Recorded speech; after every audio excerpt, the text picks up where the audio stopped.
好啦，要同大家講一講我頭先喺AEON呢。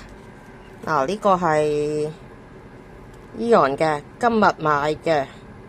咁呢就雖然係做緊特價，但係呢大家要睇一睇啊，其實係唔食得噶。因為我頭先呢，你見而家個包裝紙仲係黐住㗎吓，我真係冇屈佢啊，個包裝紙仲係黐住。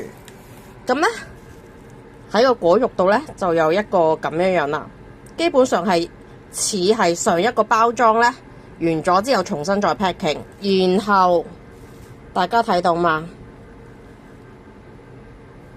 呢啲如果我冇睇錯嘅話，應該係發毛嚟嘅噃。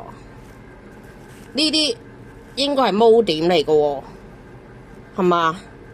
呢啲嗰啲，即係我會覺得咯，你話今日係食用日期，今日要食，但係你已經係發咗毛嘅話，我點食啊？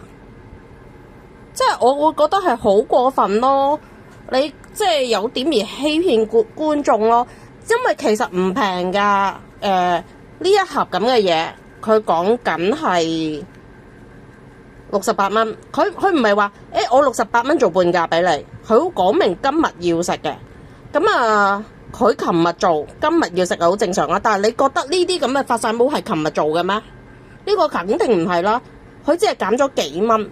咁我會覺得，你話點解唔睇清楚？因為佢其實係有一層包裝啦，然後入邊係有呢一層包裝，然後冚埋個蓋，先至再一層包裝。我點睇啊？咁所以我諗住我都係會去投訴，咁睇下佢哋有咩反應。即係如果你話唔係喎，得嗰幾蚊嘅，我梗係唔出聲啦。但係而家講緊係60幾蚊喎，而你寫到明係今日食喎。你今日食你就已經係發咗毛，咁你係覺得我係識食反毛嘅？咁今日就講到呢度，下次再傾，好啦，拜拜。